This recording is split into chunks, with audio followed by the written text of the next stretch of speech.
Bismillahirrahmanirrahim. Assalamualaikum warahmatullahi wabarakatuh. Waalaikumsalam warahmatullahi wabarakatuh.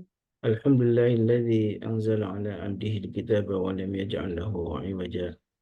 Asyhadu an la ilaha illallah wahdahu la syarika lahu wa asyhadu anna Muhammadan 'abduhu wa rasuluhu la nabiyya ba'da. Allahumma salli wa sallim wa karim wa barik ala nabiyyina wa syafi'ina wa maulana wa qudwatina wa imamina Muhammad wa ala alihi wa sahbihi wa man ittaba'ahum bi ihsanin ila yaumiddin amma ba'du.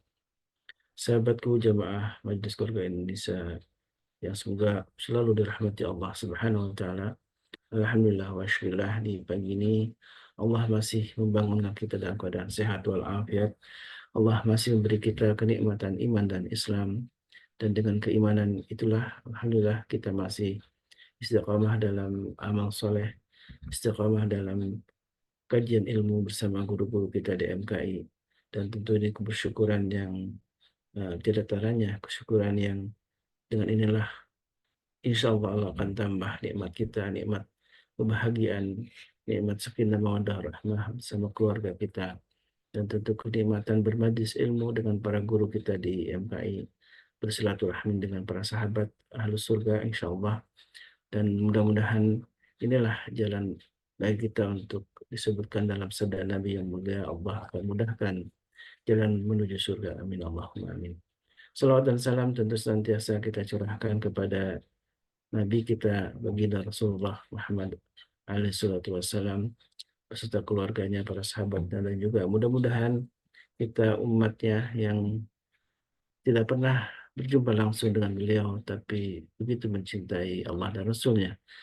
Dan dengan itulah, kecintaan itulah yang akan menyelamatkan kita dan akan menjadikan kita orang-orang yang berhak mendapatkan syafaat dari Nabi kita Rasulullah SAW. Bahkan disebutkan kita termasuk orang-orang yang beruntung mendapatkan telaga haud, nikmatnya air telaga haud yang bahkan disodorkan langsung dari tangan mulia Nabi kita. Tentu ini adalah kenikmatan paling agung yang disebutkan dalam kajian ilmu bersama Tuan Guru Subhanu Pajar. Perjalanan kita di akhirat kelak begitu panjang dan sangat menegangkan, sangat menakutkan, dan tentu kabar gembiranya karena ini episode tentang surga, ada banyak kenikmatan yang akan kita dapat bagi para penghuni surga, dan itulah janji Allah, dan janji Allah ini adalah hak. Dan di episode kemarin kita sudah membahas tentang sifat-sifat orang atau sifat-sifat para penghuni surga, dan disebutkan dalam surat At-Tur, salah satunya di ayat 26, mereka adalah orang yang khawatir keluarganya akan mendapatkan siksa neraka. Dan selanjutnya tentu kita menunggu nih apa saja kabar gembira lainnya yang akan kita dapatkan, bagaimanakah surga sebagaimana disebutkan dalam Al-Quran dan Sunnah. Alhamdulillah guru kita sudah hadir bersama kita. Assalamualaikum Tuan Guru. Waalaikumsalam warahmatullahi wabarakatuh. Kaifa halukum Tuan Guru? Alhamdulillah, asbahna ala ni'matillah. Kaifa halukum, Ustaz Khalis? Alhamdulillah, Masya Allah. Mudah-mudahan semua jamaah juga dalam keadaan sehat walafiat ya. Baik Tuan Guru, kita sudah menanti nih bagaimana kelanjutan kisah kita, perjalanan yang pasti akan kita lalui ya di akhirat kelak.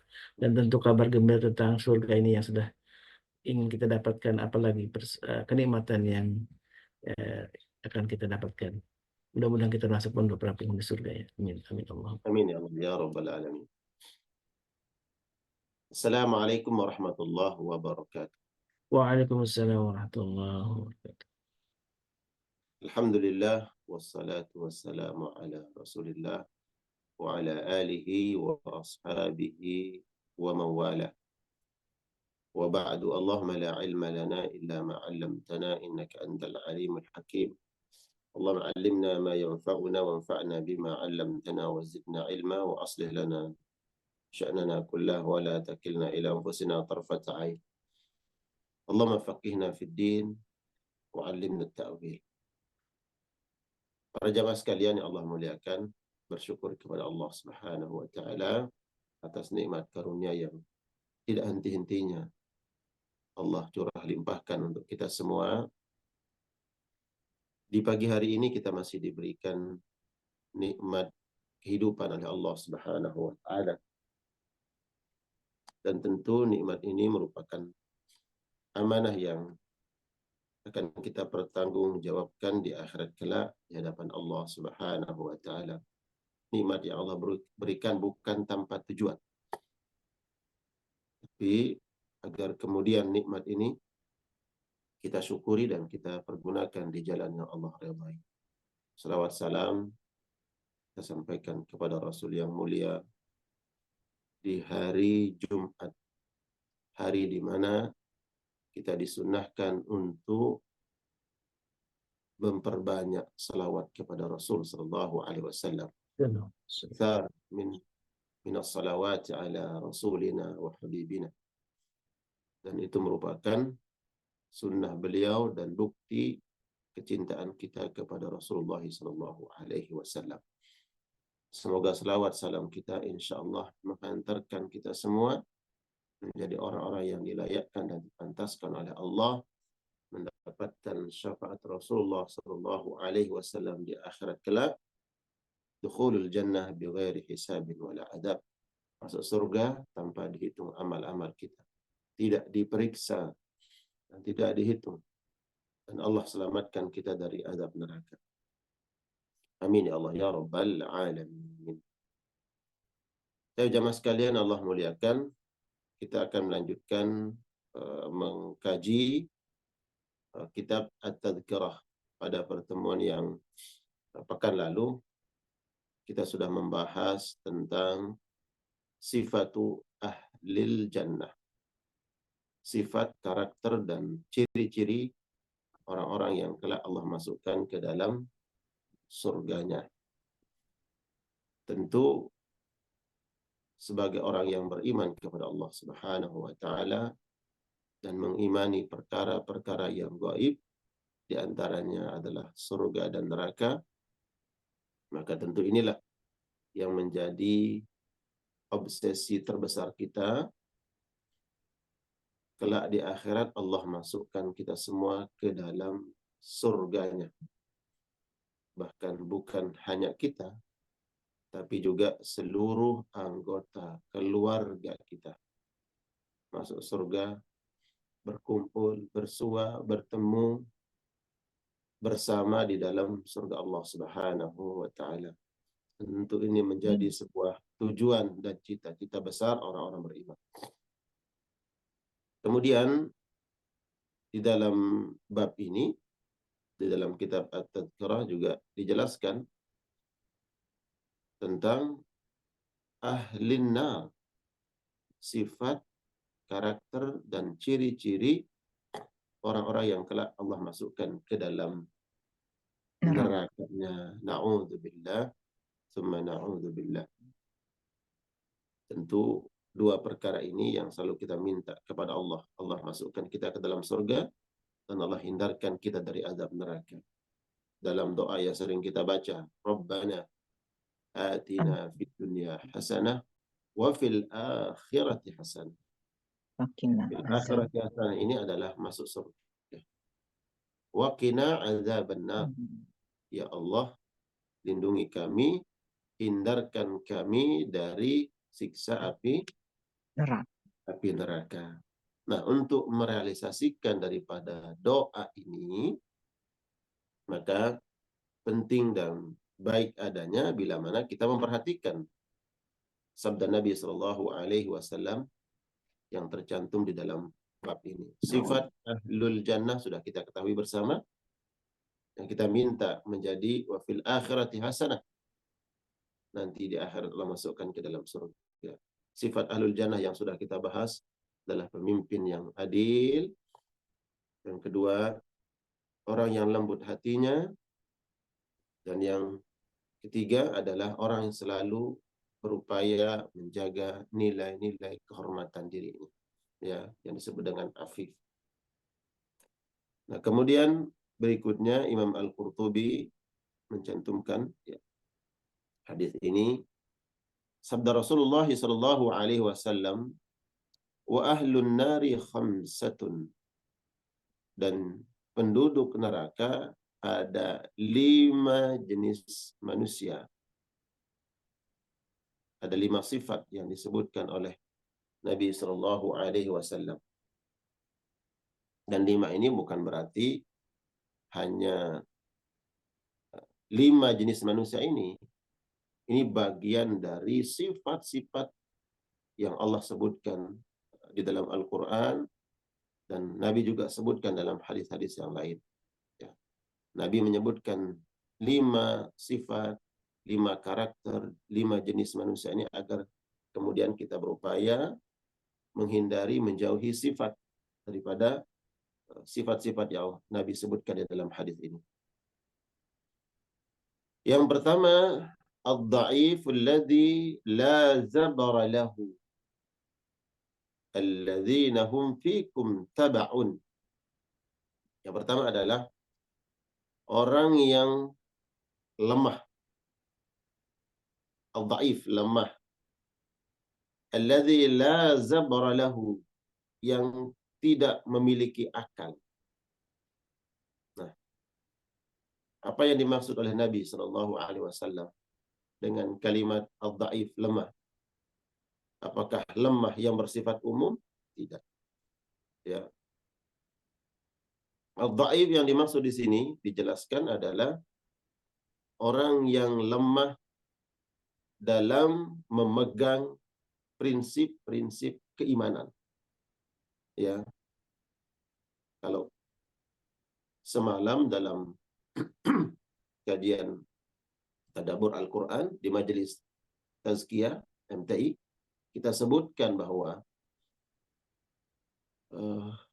orang yang celaka, mereka yang tidak teguh memegang prinsip nilai-nilai agama, yang tidak istiqamah. Semestinya orang-orang beriman harus teguh dalam berprinsip, terutama prinsip nilai-nilai agama, sehingga tidak mudah goyah. Agama itu seperti bara api. Bara kita pegang, tangan terbakar. Tapi itulah resiko. Ya. Kalau kita lepas, bara terlepas. Artinya agama hilang. Ada orang yang kemudian tidak sabar dalam menghadapi ujian-ujian dalam beragama. Resiko yang sunatullah Allah hadirkan dalam kita memegang prinsip nilai-nilai agama. Nah, Allah menginginkan hamba yang kuat, ya, hamba yang kuat dalam memegang nilai-nilai syariat Allah Subhanahu wa taala. Al-dha'if, yang lemah, allazi la zabra lahu, yang tidak memiliki akal. Apakah yang dimaksud oleh Nabi tidak memiliki akal ini orang gila? Bukan. Kalau orang gila kemudian diancam oleh Nabi masuk neraka, lalu bagaimana orang-orang yang diberi ujian oleh Allah, penyakit berupa hilang akal? Bukan itu yang dimaksud oleh Nabi. La zabara lahu, orang yang tidak punya akal. Siapa yang dimaksud? Mereka-mereka yang tidak mempergunakan akal mereka. Akal Allah berikan kepada manusia. Kita diberikan akal oleh Allah, dibekali akal untuk melihat, untuk mendeteksi mana yang hak, mana yang batil, mana yang halal, mana yang haram, mana yang sesuai dengan syariat Allah, mana yang tidak. Nah, orang yang tidak mempergunakan akalnya, sehingga hitam dan putih dalam pandangan dia sama saja. Halal dan haram tidak ada bedanya. Hak dan kebatilan tidak mampu dia pilih-pilih. Ya. Kenapa? Karena dia tidak berupaya untuk mempergunakan akalnya. Karena Allah juga menyebutkan dalam Al-Quran, laqad zara'na li jahannama katsiran minal jinni wal ins lahum qulubun la yafqahuna biha. Neraka jahanam Allah akan penuhi dari golongan jin dan manusia. Mereka ini diberikan hati, tapi tidak dia gunakan untuk berpikir. Qulub ini include di situ adalah akal. Allah berikan akal tapi tidak digunakan untuk berpikir. Kemudian di akhir ayat itu Allah menyebutkan, ulaika kal an'ami bal hum adallu. Mereka itu seperti binatang, bahkan lebih rendah, lebih hina, lebih kerdil dari binatang. Ya.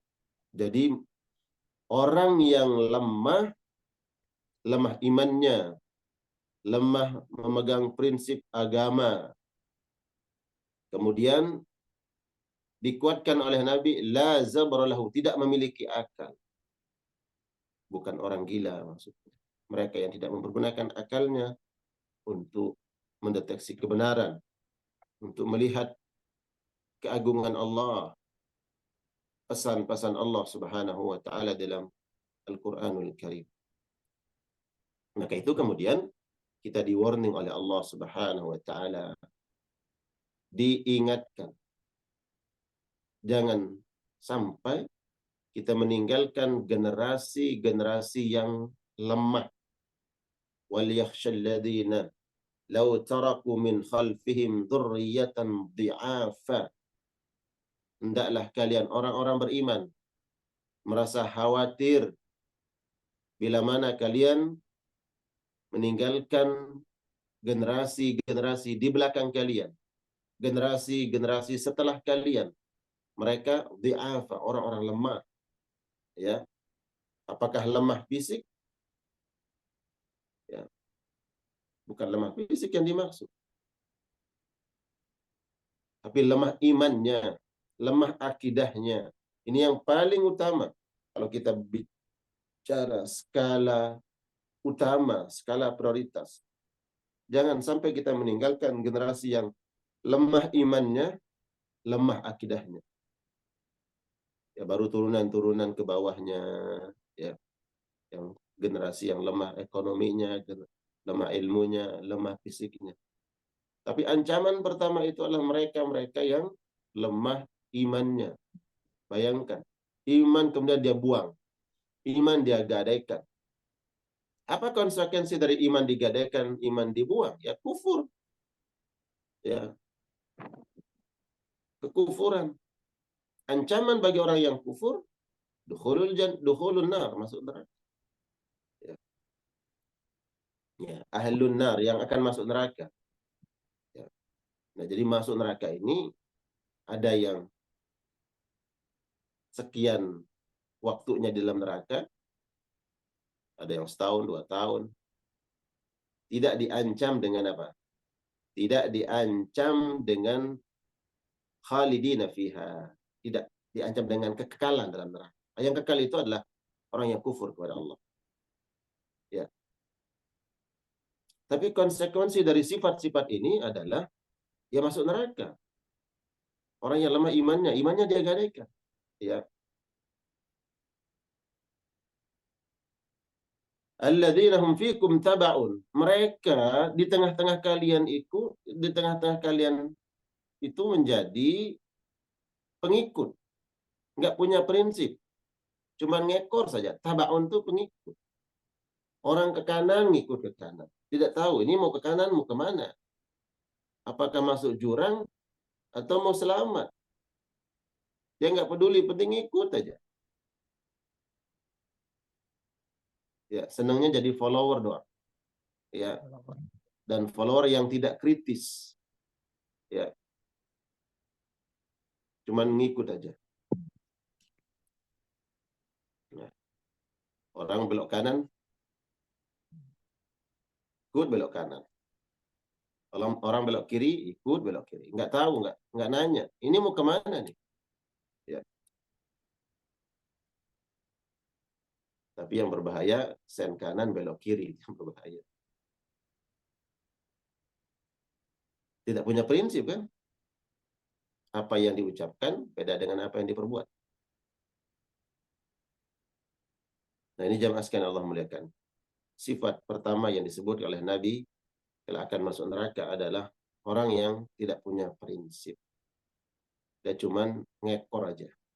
Ya.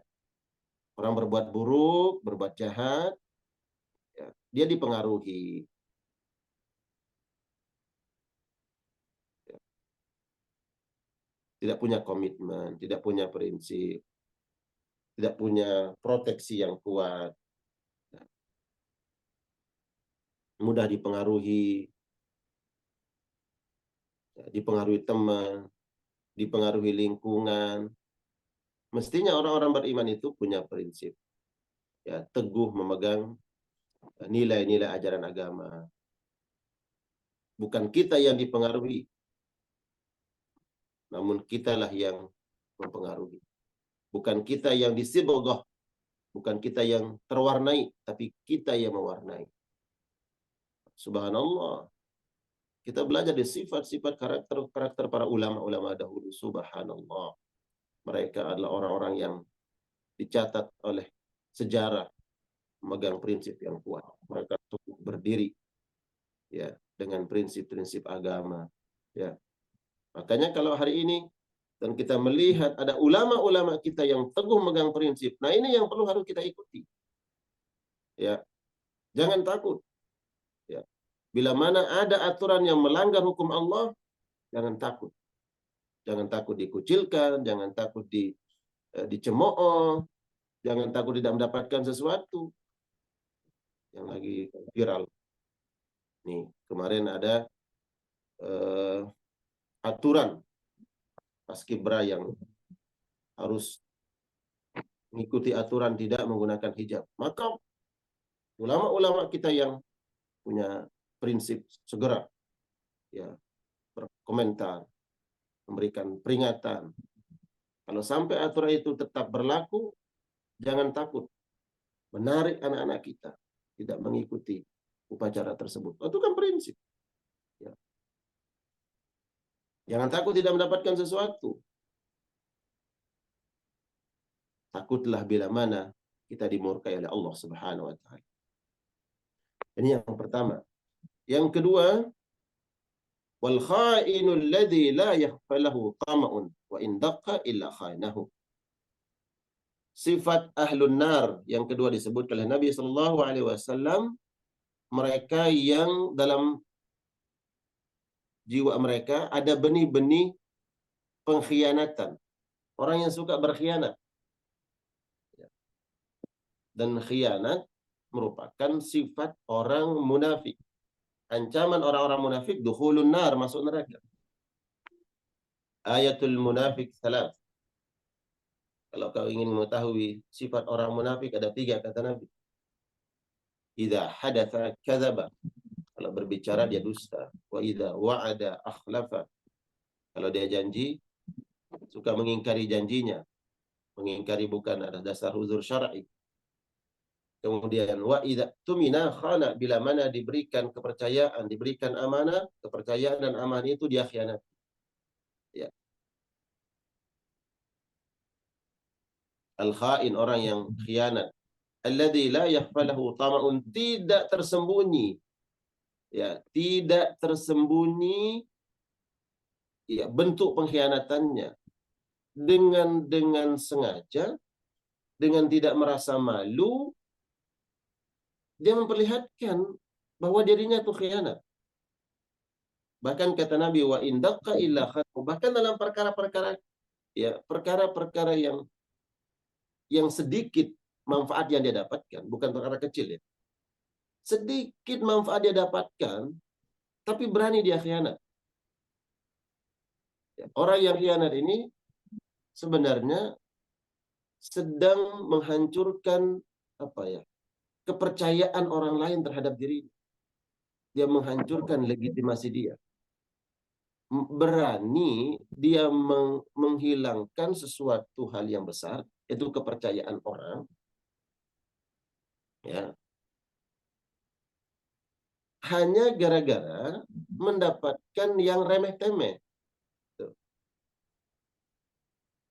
Ini orang yang seperti ini diancam oleh Nabi Shallallahu Alaihi Wasallam kalau akan masuk neraka. Tentu, ya tentu dalam perkara yang kecil seseorang berkhianat dan diancam oleh Nabi, terlebih dalam perkara yang besar. Ya, pada tingkatan menjadi seorang pemimpin, ya, dalam amanah-amanah yang besar, tentu ancamannya lebih besar, dosanya lebih besar. Nah, Nabi sebutkan bahwa ada orang yang memang karakternya itu pengkhianat. Itu. Dan tidak malu menampakkan dirinya berkhianat. Orang yang kalau berbuat maksiat mestinya malu, betul nggak?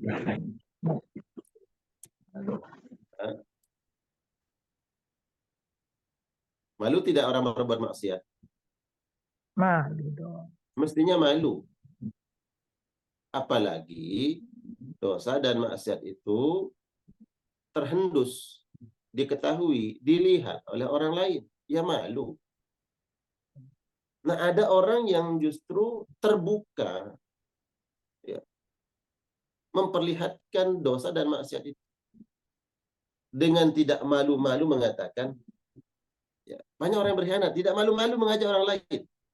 Contoh nih, ada sebuah proyek, ya, yang diberikan tanggung jawab, amanah. Kemudian dengan tidak malu-malunya dia mengajak orang lain, bersekongkol, ayo kita mengeruk keuntungan dari sini. Padahal itu adalah pengkhianatan. Dan dia tidak malu-malu mengajak orang lain. Mestinya kan dosa maksiat itu kau tutupi. Kalaupun itu maksiat dosa, jangan sampai terhembus diketahui oleh orang lain. Ya, karena berbuat dosa kemudian malu itu bagian dari keimanan. Ini ada orang yang tidak malu-malu. Kalau dulu ada amplop di bawah kursi, ya, di bawah meja, ya, disembunyikan. Tapi sekarang bukan di bawah meja, di atas meja, peribahasa. Orang nggak malu lagi dalam kemaksiatan. Orang tidak memiliki rasa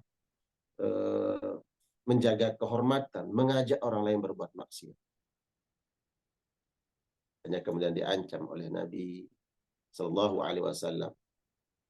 Bahkan kalau seandainya dalam perkara yang kecil kau lakukan seperti ini, ancamannya neraka Allah Subhanahu Wa Taala. Kalaulah ada dosa dan maksiat, mestinya kau sembunyikan. Jangan sampai diketahui oleh orang lain. Karena Allah menjaga kehormatan dan kemuliaan kita. Siapa tahu di kemudian hari, kemudian kita bertaubat kepada Allah. Dan taubat kita diterima. Tertutuplah aib kita. Terjaga masa lalu kita. Bagaimana kalau dosa itu kemudian kita umbar? Kita perlihatkan, kita pertontonkan. Kita beritahu orang lain.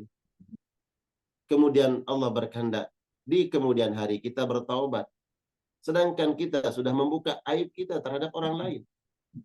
Bukankah nanti mudah orang lain kemudian ya mengumbar aib tersebut dan kita malu. Dan ini yang dibenci oleh Allah Subhanahu Wa Taala. Allah tidak menyukai orang-orang yang berbuat dosa kemudian dia memperlihatkan jahar bisu, dia memperlihatkan dosanya dan maksiatnya. Ini jenis yang kedua, orang yang berkhianat. Sifat yang harus kita ikuti adalah sifat para nabi dan para rasul. Ya. Sifat yang mustahil bagi para rasul adalah al-khiyanah, berkhianat. Ya. Lalu sifat yang wajib yang harus melekat pada para nabi dan para rasul adalah lawanan daripada sifat khianat. Apa lawanan sifat khianat? Amanah. Amanah. Ya, amanah.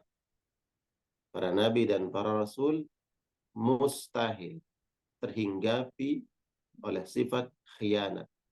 Tapi yang melekat adalah al-amanah, menyampaikan, ya, menunaikan amanah. Allah sebutkan di dalam surat Al-Imran ayat 161. Wa ma kana linabiyyin an yaghul. Tidak ada para nabi dan para rasul itu berkhianat. Berkhianat dalam hal apa? Tidak ada satu syariat pun yang tidak disampaikan oleh para nabi dan para rasul. Tidak ada yang diselewengkan, tidak ada yang disembunyikan. Wa may yaglul yaumal qiyamah, wa may yaglul ya'ti bima ghalla yaumal qiyamah. Siapa yang berkhianat, Allah akan perlihatkan dosa-dosanya nanti di akhirat. Ya. Siapa yang kita khianati, dosa apa, amanah mana yang tidak ditunaikan, dibuka hijabnya oleh Allah di akhirat nanti. Kemudian kita dipermalukan oleh Allah. Iya, bagaimana tidak? Ya. Apakah Allah berhak mempermalukan kita? Iya, ada orang-orang yang dipermalukan oleh Allah. Dibuka hijab dosa-dosanya sehingga manusia melihat dosa-dosa tersebut. Tentu itu ancaman dan siksaan. Ada orang-orang yang disembunyikan, ditutup aib-aibnya oleh Allah di akhirat nanti. Siapa mereka? Di antaranya mereka yang mungkin berbuat maksiat, ya, tapi takut, malu, risih, tidak nyaman diketahui oleh orang lain. Dan dia bertobat kepada Allah, nah dosa-dosa itu diampuni oleh Allah. Atau sebagian orang-orang yang dirahmati oleh Allah Subhanahu wa taala di akhirat nanti, kemudian dosa-dosa itu ditutup oleh Allah, tidak diperlihatkan kepada makhluk. Maka bila mana kita mengetahui sifat daripada ahlun nar, yaitu khianat, hendaknya yang melekat pada diri kita adalah didduha, lawanannya, lawanan daripada sifat khianat, yaitu amanah. Ya. Tunaikan amanah. Tapi memang yang berat itu adalah menunaikan amanah. Ya. Yang berat itu menunaikan amanah. Yang mudah adalah mengkhianati. Ya. Mengkhianati amanah. Mudah. Kemudian berikutnya, sifat yang ketiga, wa rajulun la yusbihu wa la yumsi illa wa huwa yukhadi'uka an ahlika wa malik. Orang yang di waktu sore dan di waktu pagi, melainkan dia menipumu. Menipumu. An ahlika, apa yang terkait dengan keluargamu dan apa yang terkait dengan hartamu. Ya. Khida. Ya. Orang yang suka menipu. Ya. Sebenarnya ya tidak jauh berbeda ya, antara khianah dengan khida. Ya. Nah, hanya saja kalau khianah ini disebutkan oleh para ulama lebih kepada perkara yang bersifat non materi. Ya, non materi. Tapi kalau khida itu adalah yang bersifat materi. Ya. Dia mengkhianati, dia menipu kita dalam urusan keluarga dan urusan harta. Tidaklah mereka di waktu pagi dan di waktu sore. Memang karakternya begitu. Ya. Orang yang suka menipu. Dia menipumu dalam urusan keluarga dan urusan harta. Ya.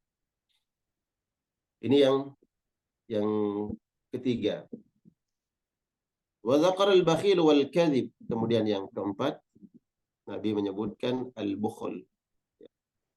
Orang yang bakhil dan orang yang suka berbicara dusta. Al-bukhlu.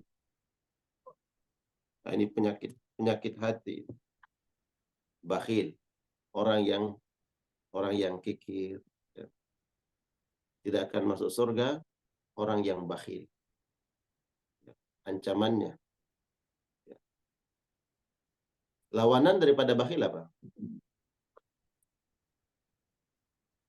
Al-bukhlu, bakhil. Lawanannya, kalau bahasa Indonesianya pasti paham. Dermawan. Bahasa apa?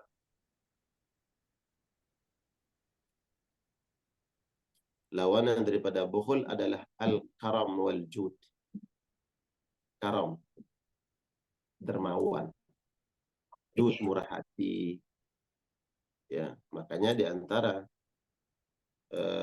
sifat daripada Allah Subhanahu wa taala yang kita baca dalam Asmaul Husna adalah ya al-jud wal karam. Ya dzal jalali wal ikram. Ya, karam itu zat yang maha pemurah, Allah Subhanahu wa taala.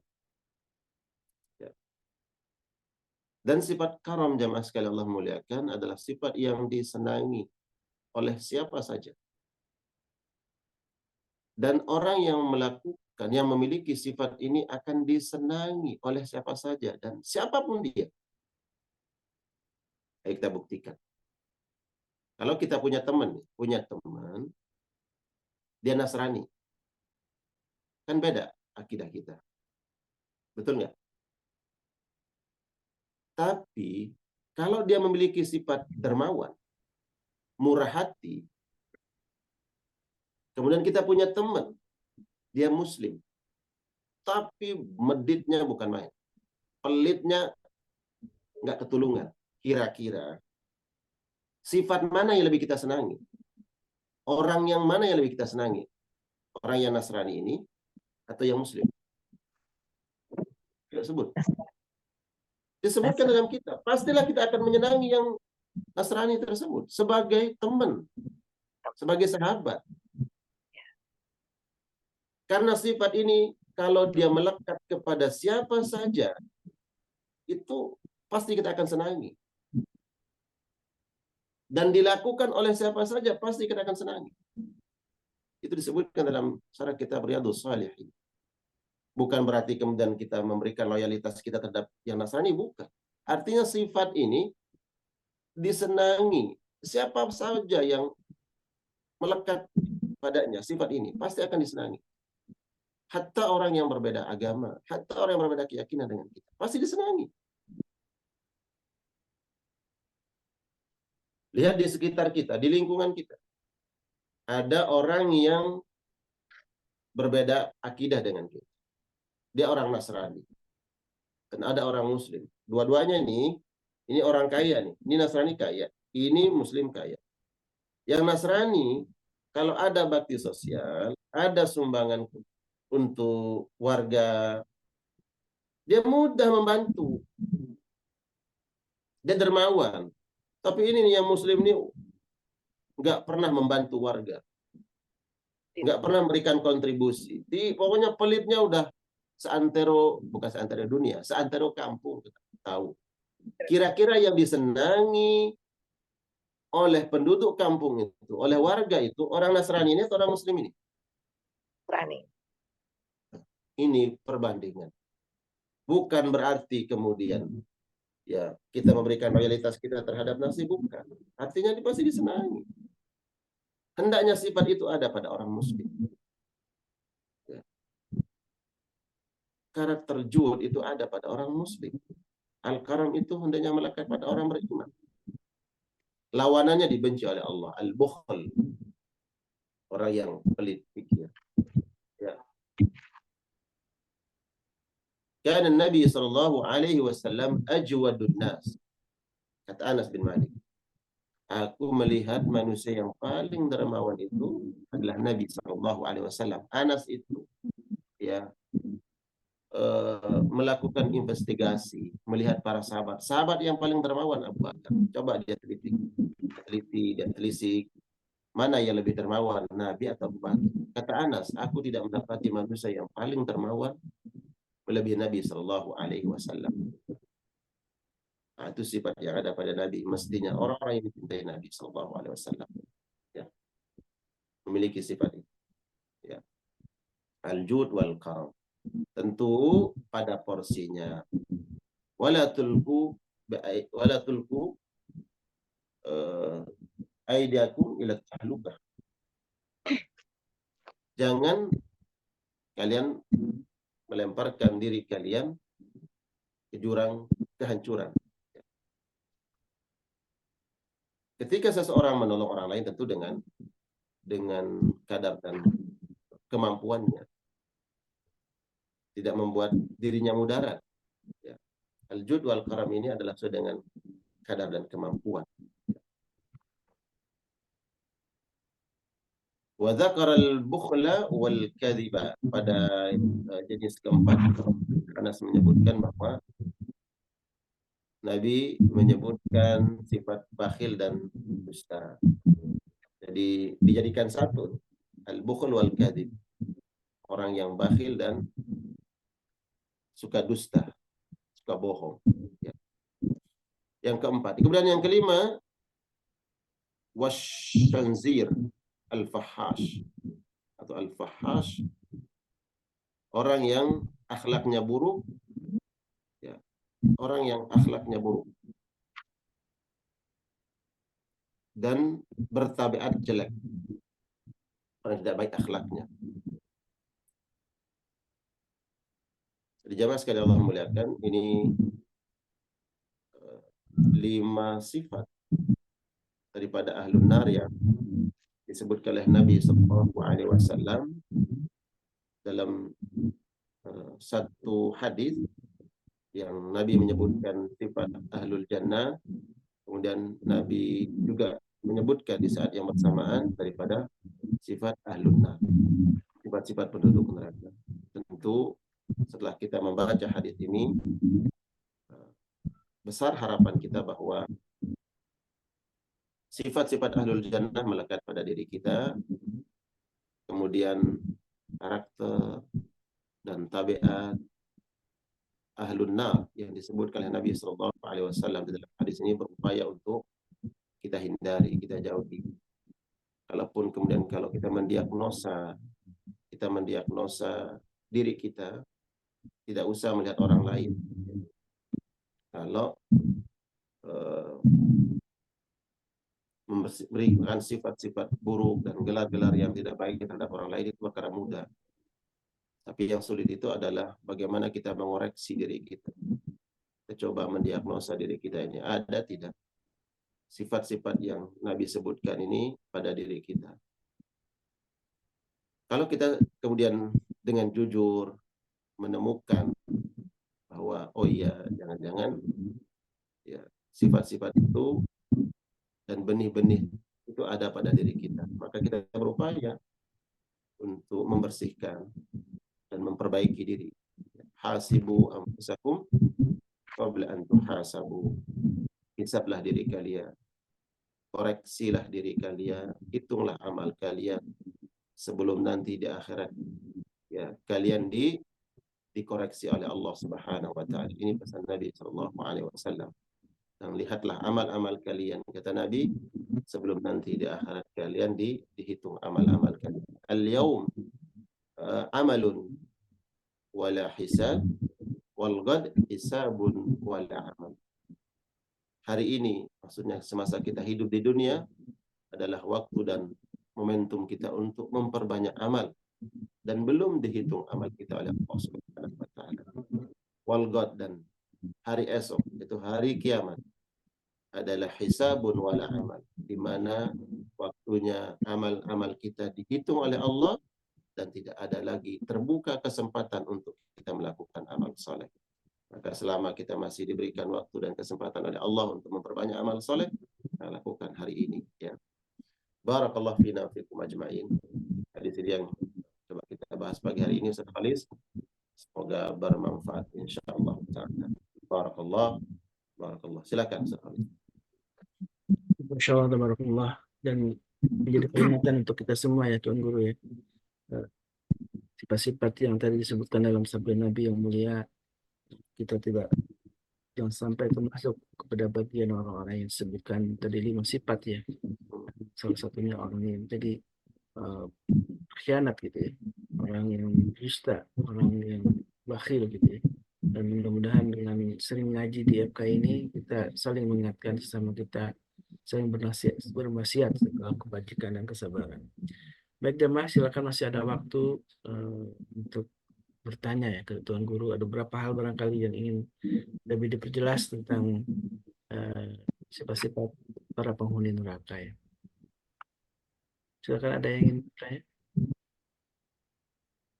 Dan sangat kontras sekali saja kalau kita tadi di pekan lalu membahas tentang sifat-sifat para penghuni surga, dan sekarang kita diingatkan oleh dalam kitab ini dengan ciri-ciri orang yang akan menjadi penghuni neraka, dan sudah kelihatan ketika di dunia ya saja. Dan tadi disebutkan seorang yang berkhianat, dan para pemimpin termasuk yang paling besar ya saja, Level tertinggi. paling tertinggi orang Yang pertama masuk surga adalah pemimpin yang adil. Kalau dia mampu membentuk dirinya menjadi pemimpin yang adil, menjauhkan sifat-sifat khianat, maka dia yang diutamakan oleh Allah Subhanahu wa taala.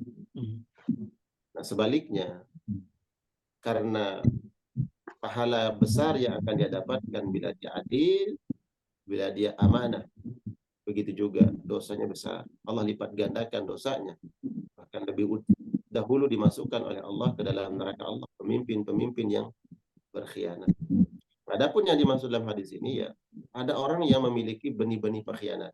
Makanya disebutkan oleh Nabi Shallallahu Alaihi Wasallam bahwa indaka illa khanahu, memang dia ada sifat-sifat itu. Ya, kalau dia punya kesempatan, walaupun kecil kesempatannya, dia lakukan pengkhianatan. Gitu. Memang ada benih-benih pengkhianatan. Nah, inilah kemudian kita di-warning oleh Nabi. Ya. Pohon itu tidak serta-merta tiba-tiba tumbuh besar, rindang, berbuah. Tapi ada prosesnya. Kebaikan juga begitu. Keburukan juga begitu. Makanya kemudian Islam, sedini mungkin, kita sudah diberikan proteksi oleh agama ini. Bagaimana semenjak kecil kita diajarkan oleh agama dan diperintahkan orang tua untuk mendidik anak-anaknya bagaimana agar amanah, meninggalkan sifat-sifat khianat. Gitu. Nabi menyebutkannya kalau ada benih-benih itu harus dihindarkan, harus dijauhi. Orang yang berdusta lewat bercanda, lewat coba-coba, ya dalam perkara yang kecil, ini sedang latihan. Ya.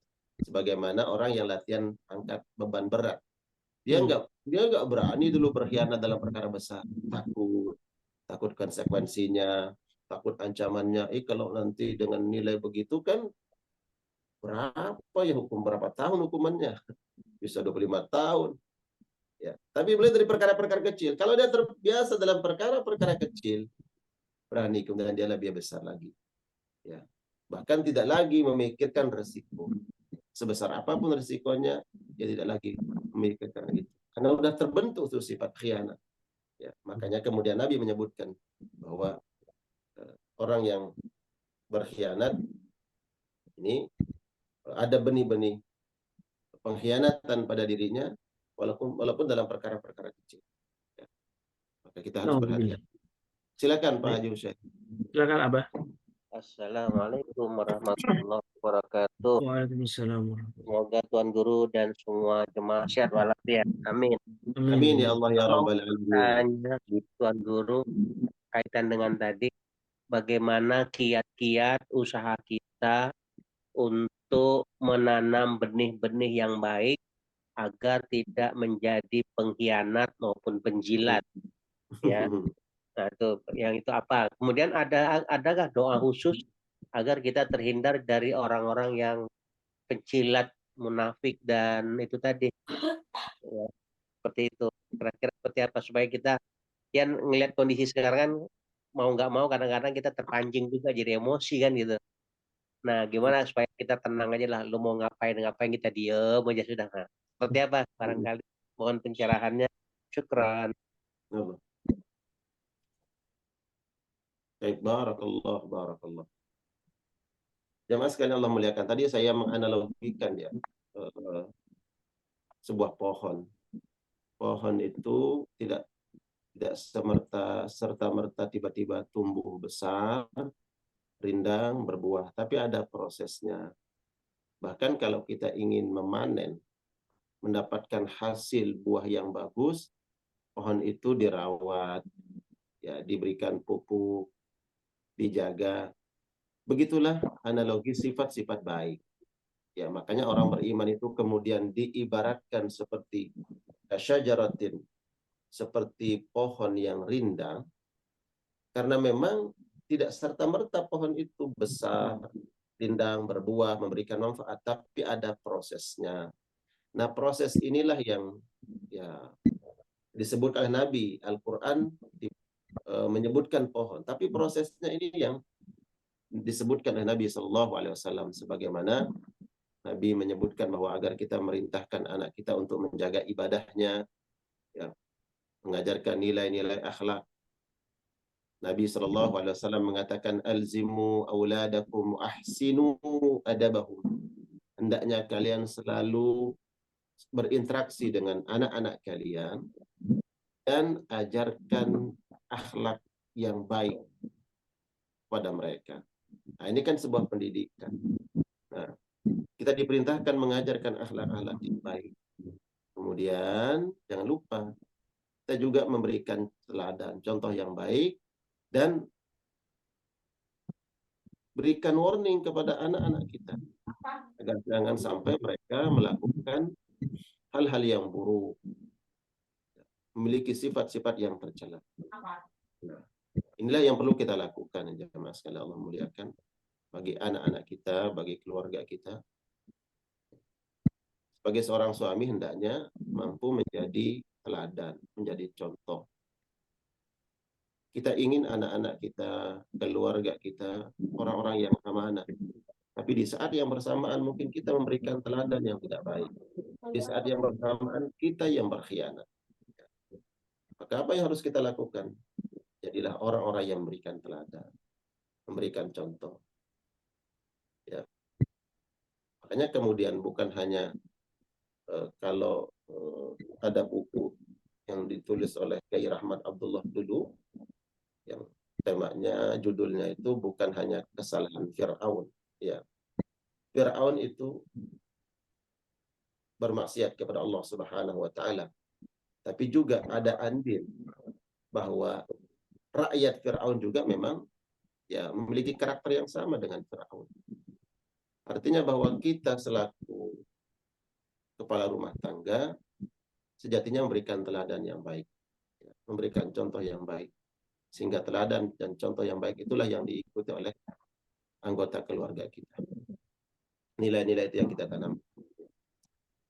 Kemudian apakah ada doa yang mestinya kita baca agar Allah hindarkan kita dari sifat-sifat kemunafikan dan terhindar dari orang-orang munafik? Ya, ada doa yang termaktub dalam kitab Sahih Musnad Imam Ahmad, ya, tidak salah, doa agar kita dihindari oleh Allah Subhanahu wa Ta'ala dari sifat-sifat kefakiran dan kekufuran dan kefasikan. Allahumma inni a'udzubika minal faqri, ya Allah, jauhi kami dari kefakiran, wal kufri, dan kekufuran, apakah kufur nikmat, kufur akidah, dan seterusnya, wal fusuq, dan kefasikan. Kefasikan, fasik ini orang yang tidak punya rasa sensitivitas terhadap maksiat. Ya, kalau dia melakukan maksiat, dia tidak merasa risih, tidak malu. Ya. Kalau dia melihat orang berbuat maksiat, tidak tergerak hatinya untuk mengingkari. Ini orang-orang fasik. Ya. Wan nifaq, ya Allah hindari kami dari nifaq. Ya.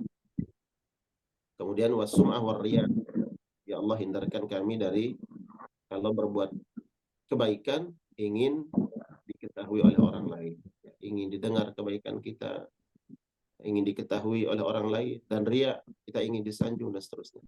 Jadi ada doanya, ya, Haji Husyairi, yang pada intinya kalau tidak menghafal teks Arab daripada doa ini boleh kita membaca dengan bahasa kita sendiri. Ya Allah, ya, lindungi kami, jaga kami ya Allah dari sifat-sifat kemunafikan, ya.